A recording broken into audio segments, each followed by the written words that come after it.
Welcome to রসবাঙালি channel. আমার চ্যানেলে আপনাদের স্বাগত। আজ করব আমি সুজি দিয়ে একটি রেসিপি। এখানে শুকনো কড়াই বসিয়ে দিয়েছিলাম। শুকনো কড়াইয়ের মধ্যেই দিয়ে দিলাম সুজি। আমি এখানে 1 বাটি সুজি ব্যবহার করেছি। তো সুজিটা খুব ভালো করে ভেজে নিতে হবে, বেশ হালকা একটু লালচে করে।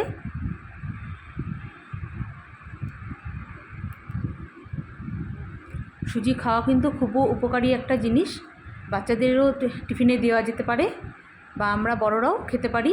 খুব ভালো যে অপশান, আর অল্প খেলেও পেটটাও ভরে যায়। তো দিয়ে দিলাম অল্প লবণ। অল্প লবণ দিয়ে সুজিটা প্রথমে খুব ভালো করে ভেজে নিচ্ছি। শুকনোই ভাজতে হবে। খুব ভালো করে ভেজে নেওয়া হয়ে গেছে, লালচে হয়ে আসছে, আর একটু ভেজে নিব।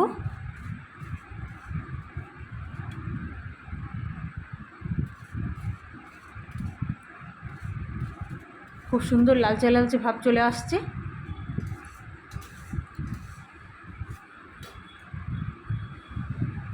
এখন দিয়ে দিচ্ছি জল। আমি 1 বাটি সুজি নিয়েছি, এতে আমি 1 গ্লাসের মতন জল ব্যবহার করলাম। আর একটু লাগবে। 1 গ্লাসের মতন জল দিয়ে দিলাম। এখন সুজিটা রান্না হওয়া অবধি অপেক্ষা করব। এখন দিয়ে দিব 1 চামচ ঘি।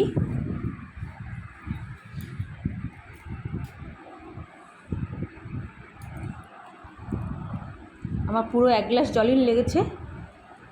তো দিয়ে দিলাম 1 চামচ ঘি। ঘিটা ভালো করে নাড়াচাড়া করে মিশিয়ে নিচ্ছি সুজির সঙ্গে।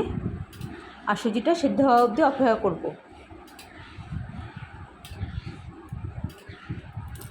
সুজি কিন্তু রান্না হতে খুব বেশি টাইম লাগে না।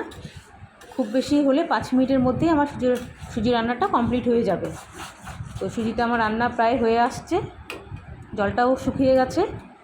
এখন খুব ভালো করে নাড়াচাড়া করে যতটা পরিমাণে জল টানানো যায় ঠিক ততটা পরিমাণে জল টানিয়ে নিতে হবে, মানে শুকিয়ে নিতে হবে রান্না করে করে।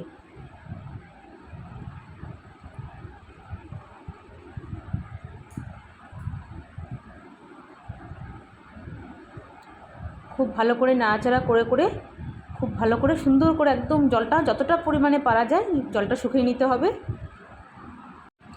যখন দেখবেন কড়াই থেকে উঠে আসছে আর নাড়া যাচ্ছে না, সে পর্যায়ে নামিয়ে ফেলতে হবে।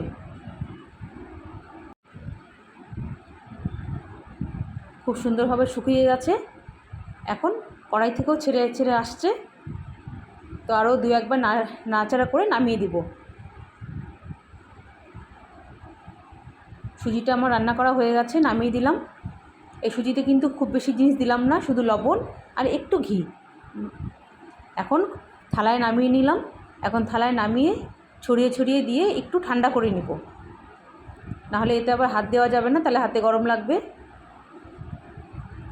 তো যতক্ষণ এটা ঠান্ডা হচ্ছে ততক্ষণে আমি কড়াইটা পরিষ্কার করে নিয়ে এসে গ্যাসে বসিয়ে দিচ্ছি। দিয়ে দিচ্ছি তেল আন্দাজ করে। তেলটা গরম হতে হতে আমি এটা মেখে নিচ্ছি। তো বেশ ঠান্ডা হয়ে আসছে। আমি এখানে 1 বাটি ময়দা নিয়েছি। তো অর্ধেকটা ময়দা দিলাম, দিয়ে হালকা হাতে একটু নেড়ে চেড়ে মিশিয়ে নিচ্ছি, কারণ এখনও একটু হলেও গরম আছে, তো গরমটা হাতে সহ্য হচ্ছে না। তো হালকা হাতে নেড়ে চেড়ে বেশ সুজিটা ঠান্ডাও হয়ে গেল আর ময়দাটা মিশে গেল। তো আর একটু ময়দা লাগবে, আমি আরও কিছুটা ময়দা দিলাম।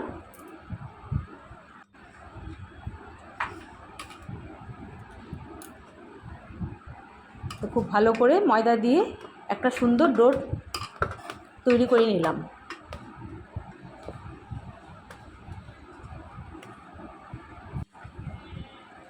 এখন এটার থেকে লেচি কেটে নিচ্ছি।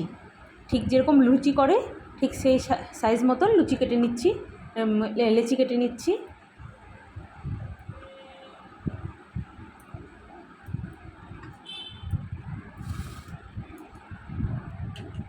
আমি হাতটা ধুয়ে পরিষ্কার করে আসলাম।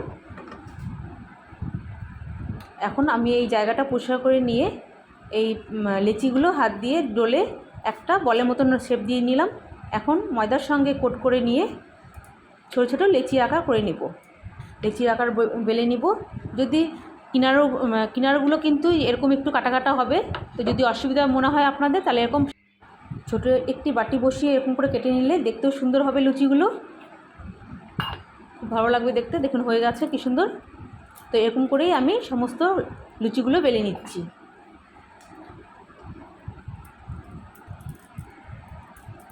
আপনারা চাইলে তেল দিয়েও বেলতে পারেন, কিন্তু ময়দা দিয়েই মনে হয় বেশি ভালো হয় আমার কাছে। তো ময়দা দিয়েই বেলে নিচ্ছি। আর একটা বেলে দেখাই দিচ্ছি। এরকম বড় করে বেলে নেওয়া যাবে, বেলে নিয়ে বাটি দিয়ে এরকম কেটে নিলেই খুব সুন্দরভাবে গোল হয়ে যাবে। দেখুন আর একটা হয়ে গেল। এরকম করে আমি সমস্ত লুচিগুলো বেলে নিচ্ছি। এখন কড়াই যে বসিয়ে দিয়েছিলাম, তো কড়াই গরম হয়ে গেছিলো, একটা লুচি দিয়ে দিয়েছি প্রথমেই। তো লুচিটা নামিয়ে নিচ্ছি। তারপরে আমি সমস্ত লুচিগুলো ভেজে দেখাচ্ছি। দেখুন কি সুন্দর হয়েছে।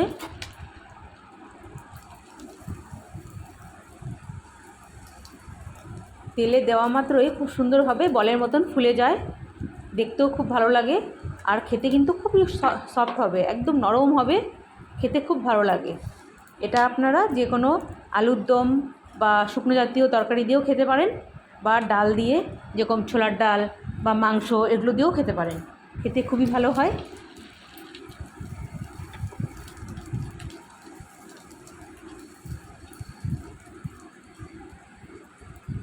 দেখুন কি সুন্দর হয়ে যাচ্ছে, ফটাফট ফুলে যাচ্ছে।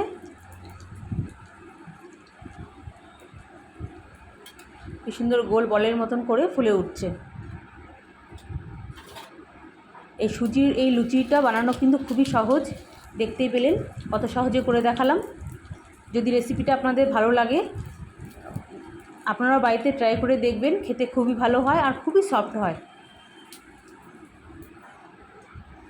বিকেলের টিফিনে চায়ের সাথে বা রুটি তরকারি দিয়ে রুটি যেরকম খান ঠিক সেরকম করে এটাও খেতে পারেন। লাঞ্চে বা ডিনারেও খেতে পারেন, বাচ্চাদের বা বড়দের স্কুলের টিফিনে বা অফিসের টিফিনেও দিতে পারেন, খেতেও খুব সুন্দর হয়।